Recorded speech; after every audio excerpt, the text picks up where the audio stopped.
بولو صلی علی بولو مصطفیٰ بولو بولو صلی علی بولو مصطفیٰ بولو.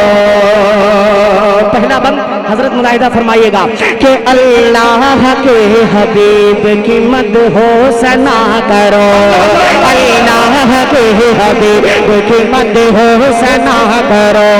فرماوے آئیے میرے دوستوں، میں بلا کسی تاخیر کے ہمارے علاقے کی جو بہت بڑی نسبت ایک متحرک فعال تحریک یعنی امارت شریعہ جو ہر طرح سے ہر ممکنہ کوشش کر کے ہمیں شریعت کے آئینے کے مطابق زندگی گزارنے کا سلیقہ اور طریقہ سکھاتا ہے، وہی کے ناظم حضرت مولانا شبلی صاحب القاسمی جو کارگزار ناظم ہیں امارت شریعہ پھلواری شریف پٹنہ کے، آپ تشریف لائے ہیں. بہت نہایت فعال اور متحرک شخصیت ہے. جب بھی علاقے میں کہیں کوئی مصیبت آتی ہے، آگزنی ہوتی ہے، آپ الحمدللہ بالکل اپنے کاموں کو چھوڑ کر مصروفیات کو بالائے طاق رکھ کر لوگوں کی خدمت کرنے کے لیے خدمت خلق کا جذبہ آپ کے دل میں پنہا ہے. آپ اس صورت کو دیکھتے ہوئے نبی پاک صلی اللہ علیہ وسلم کی بعثت اور آپ ان کے سچے وارث ہونے کے ناطے آپ لوگوں کی خدمت کرتے ہیں، لوگوں کی آبیاری کے لیے پہنچتے ہیں. آج ہمارے بیچ حضرت والا تشریف رکھتے ہیں. میں بلا کسی تاخیر کے انہی معروضات کے ساتھ، چونکہ میں سمجھ سکتا ہوں کہ بڑی شخصیتیں ہوتی ہیں زیادہ لفظوں سے مالا جپنا ایسا ہی ہے جیسے کہ آفتاب کو چاند آفتاب کو چراغ دکھانے کے مانند ہے. حضرت والا تشریف لا رہے ہیں. الحمد للہ والصلاة والسلام علی نبیہ وبعد فقد قال النبی علیہ الصلاة والسلام الا کلکم راع وکلکم مسئول عن رعیتہ.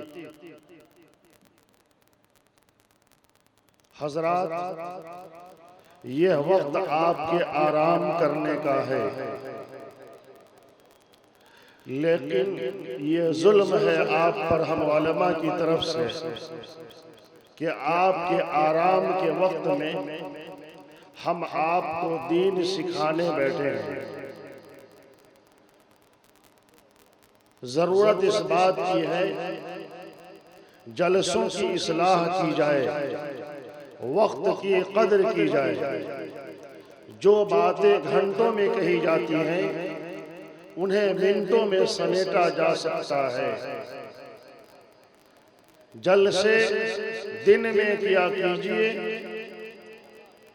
یا فوراً مغرب کے بعد کیجئے، عشاء کی نماز کو تھوڑی مؤخر کر دیجئے، 10 بجے رات تک جلسے ختم کر دیجئے. اللہ تبارک و تعالی نے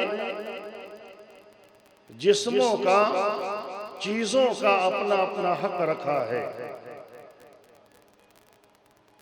یہ مجبوری ہوتی ہے مدرسے کے منتظمین کی کہ اگر وہ رات کا جلسہ نہ کریں تو عوام اسے پسند ہی نہ کریں.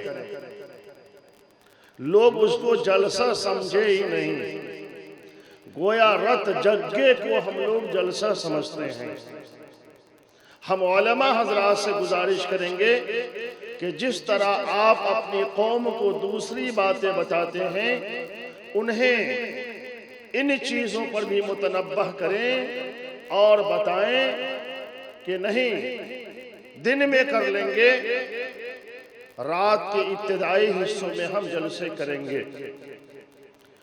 بہرحال چند باتیں آپ کو کہنی ہیں. دیر سے بیٹھا ہوں، آپ حضرات میرے خیال میں یا تو دور کی بستیوں کے ہوں گے، انتظار میں ہوں گے کہ صبح میں جاؤں گا، یا کوئی مجبوری ہوگی جو بچے یہاں بیٹھے ہوں کہ آپ گارجین ہوں گے.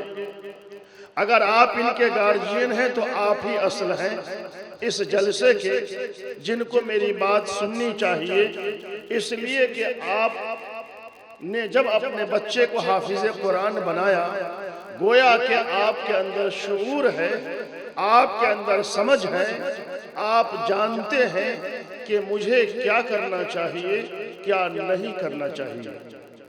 آپ نے اپنے بچے کو حافظ قرآن بنا کر یہ ثبوت پیش کیا کہ بچوں کی حق ادائیگی اس طرح ہوتی ہے۔ بچوں کا حق صرف کھانا کھلا دینا نہیں، کپڑے پہنا دینا نہیں، اچھے مکان میں اسے رکھنا نہیں، اچھی گاڑی سواری دینا نہیں، بلکہ بچوں کا حق ہے کہ ہم اس کو بہتر تعلیم دیں۔ آپ نے بہتر تعلیم دی۔ جناب محمد رسول اللہ صلی اللہ علیہ وسلم نے ارشاد فرمایا، خیرکم من تعلم القرآن وعلمہ، لوگوں تم میں سب سے بہتر وہ ہے جس نے قرآن کریم کو سیکھا اور دوسروں کو سکھایا۔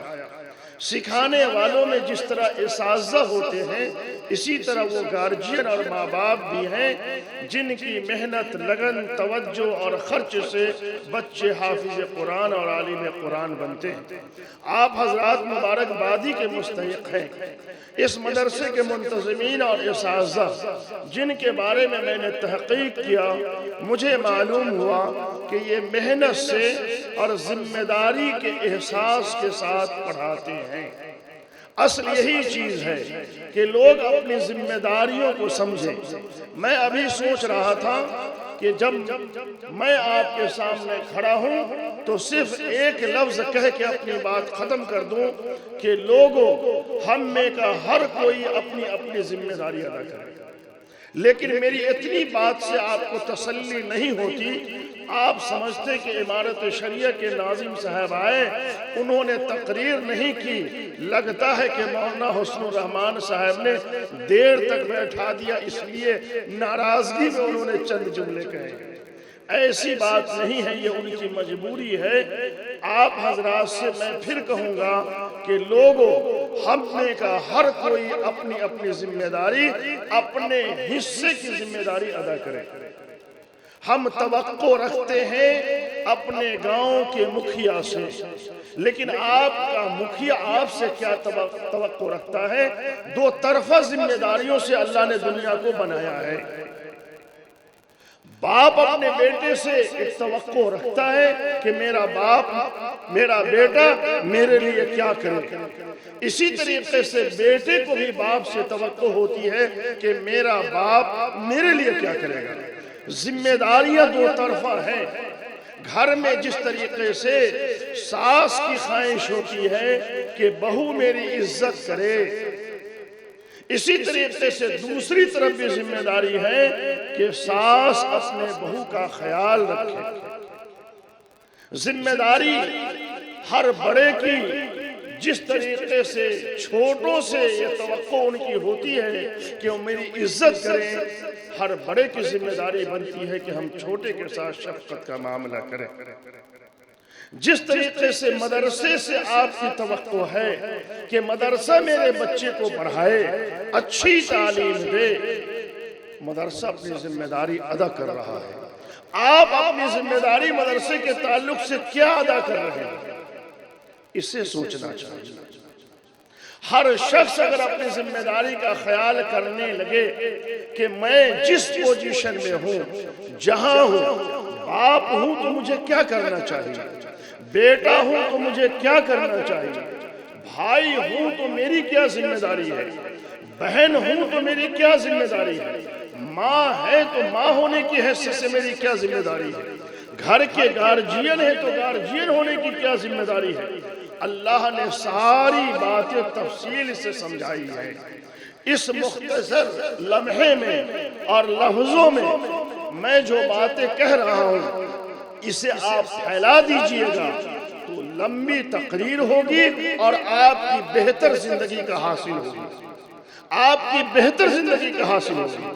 آج خاندان تباہ ہے، فیملی لٹ رہی ہے، سماج برباد ہو رہا ہے، رشتے ٹوٹ رہے ہیں، بندھن ختم ہو گیا، آزادی آ گئی مجازوں میں، ہر ایک کو دوسرے سے شکایت ہے، لیکن شکایت کرنے والا اگر بڑھ کے خود اپنی ذمہ داری کو ادا کرنے لگے تو ہم یہ سمجھتے ہیں کہ وہ شکایت دور ہو جائے۔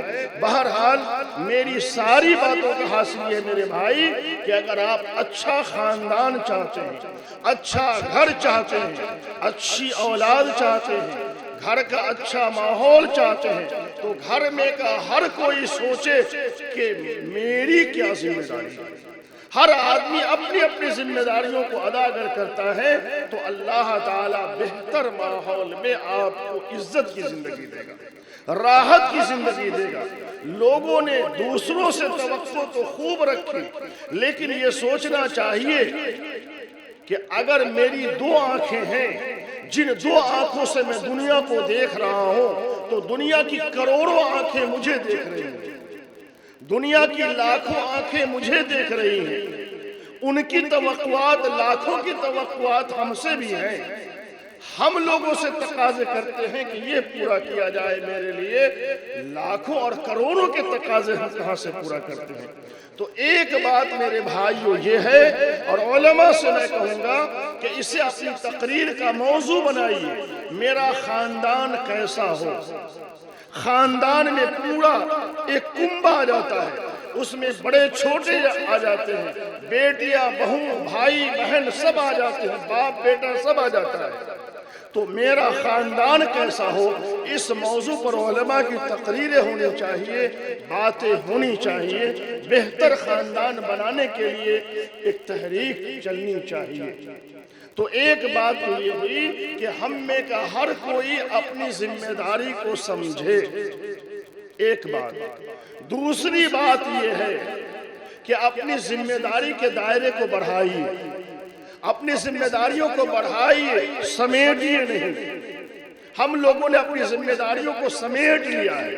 سمیٹا کیا ہے؟ سوچیں گے تو صرف اپنے بیٹے کے لیے، سوچیں گے تو صرف اپنے لیے، سوچیں گے تو صرف اپنے گھر والوں کے لیے نہیں۔ اسلام نے ہمیں یہ نہیں سکھایا ہے۔ ہم مسلمان ہونے کی حیثیت سے اگر صرف اپنے لیے سوچتے ہیں تو ہم دنیا کے مجرم ترین لوگ ہیں۔ ہم اللہ کی زمین پر کلمہ پڑھ کے ظلم کر رہے ہیں۔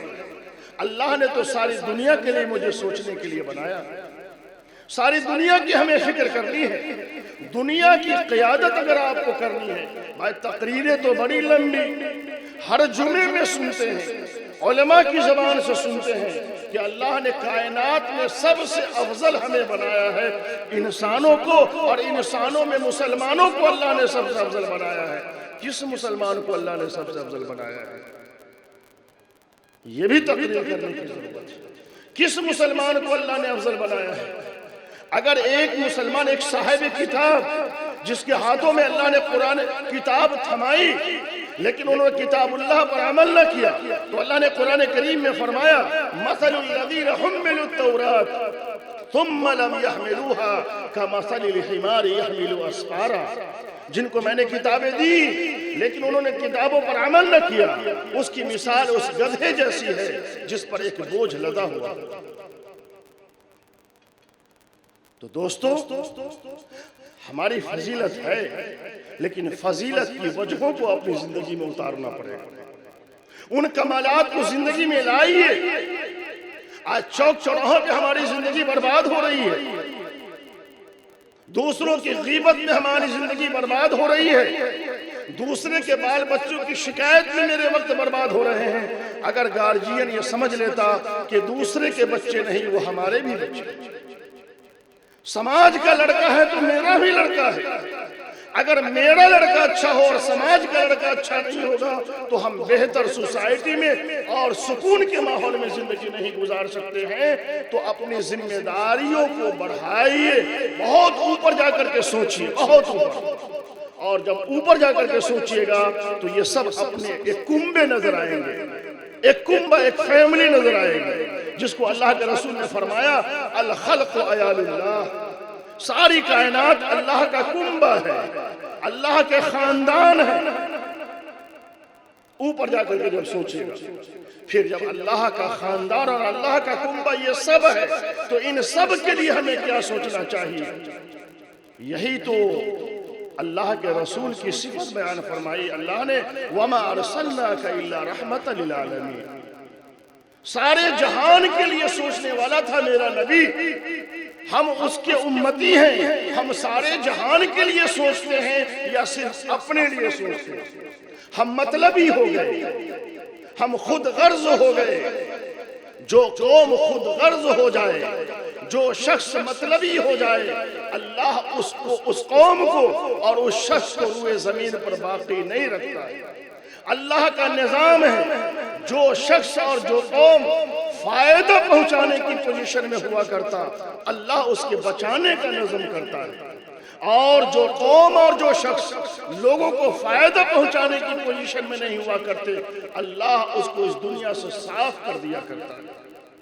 وہ لوگ جنہوں نے صرف اپنے لیے سوچا، آپ غور کیجئے، اب کے 25-50 سال کے چودھری گاؤں کے کہاں گئے جنہوں نے صرف اپنے بچوں کے لیے سوچا تھا اور سوچا تھا کہ فلاں کا بچہ پڑھ لے گا تو میرے برابر چلنے کے لائق ہو جائے گا، مجھ سے آنکھیں ملا کر کے وہ بات کرے گا۔ آج ان کے بھی بچے جاہل ہو گئے اور وہ بھی آج سڑکوں پر بھیک مانگتے ہوئے نظر آ رہے ہیں۔ اسلام کی تعلیم یہ نہیں ہے کہ ہم اپنے لیے صرف سوچیں۔ بہرحال حضرت مولانا مطلوب الرحمن صاحب مکیاوی ہمارے بھی مخدوم ہیں، اللہ تعالیٰ سے ہم ہمیشہ دعا کرتے ہیں کہ اللہ ان کو صحت و عافیت سے رکھے، اللہ ان کا فیض عام اور تام کرے۔ اسٹیج پر آ گئے ہیں، اب ان کے سامنے مجھے بولنا مناسب نہیں ہے، لیکن ایک بات مولانا کے تعلق سے آپ حضرات کو کہنی ہے، وہ یہ ہے جو مثل ہمارے یہاں مشہور ہے، گھر کی مرغی دال برابر۔ مولانا سے جا کے ملا کیجئے ان کے گھر پر، ان سے دعائیں لیجئے، ان کی قدر کیجئے، ان کی خوبیوں اور ان کے مواعظ سے آپ فائدہ اٹھائیے۔ تو مولانا تشریف لا چکے ہیں، میں نے 2 باتیں کہی ہیں آپ سے۔ ایک بات تو یہ کہی ہے کہ ہر شخص اپنی اپنی ذمہ داری کو ادا کرے، اپنے حصے کی ذمہ داریوں کو ادا کرے۔ دوسرے یہ کہ ذمہ داری کا دائرہ اللہ نے جو متعین کیا ہے بڑھا کر کے، ہم پوری دنیا پر چھائی ہوئی قوم ہیں، مشرق سے مغرب تک کی ہم قوم ہیں، دنیا کے ہر حصے میں ہم ہیں، تو ہم کو پوری دنیا کے لیے سوچنا چاہیے، پورے گاؤں کے لیے سوچنا چاہیے، پورے سماج کے لیے سوچنا چاہیے، پوری فیملی کے لیے سوچنا چاہیے۔ جب یہ سوچ یہ فکر آئے گی تو اللہ آپ کو باقی رکھے گا، اللہ آپ کو عزت دے گا، اللہ آپ کو عروج دے گا۔ پھر میں مبارکباد پیش کرتا ہوں اس مدرسے کے محتمم کو اور منتظمین کو، یہاں کے اساتذہ کو، کہ آپ نے اچھے ماحول میں اچھی فکر کے ساتھ حالات کو سمجھتے ہوئے، زمانے کے تقاضوں کو پورا کرتے ہوئے علم کا اور لوگوں کو تعلیم دینے کا اہتمام کیا ہے۔ اللہ آپ کی ان کاوشوں کو قبول فرمائے۔ دوبارہ جب آپ جلسہ کریں گے تو اس بات کا خیال رکھیں کہ جلسہ یا تو دن میں کیجئے یا رات کے ابتدائی حصے میں کیجئے، ماحول آپ ہی کو بنانا ہے۔ جس طریقے سے آپ نے اس ماحول میں الگ قسم کا ایک مدرسہ دیا ہے، کون آگے بڑھے گا اصلاح کے لیے؟ تو پیش قدمی اس جانب ہونی چاہیے۔ اللہ تعالی ہم سب پر رحم فرمائے، اللہ ہم سب پر اپنا فضل فرمائے اور ہماری مساعی کو قبول فرمائے، ہماری محنتوں کو قبول فرمائے۔ اللہ ہم سب کو ذمہ داری کو سمجھنے والا بنائے۔ وآخر دعوانا الحمدللہ رب العالمین۔ ماشاءاللہ حضرت مولانا شبلی صاحب القاسمی دامت برکاتہم العالیہ، جو کارگزار ناظم عمارت شریعہ پھلواری شریف پٹنہ، جو خدمت خلق کا جذبہ اپنے دل میں رکھتے ہیں۔ ابھی حال ہی میں یہاں آگ لگی تھی، پتہ نہیں کتنے گھر جلے تھے، 4 گھر جلے تھے۔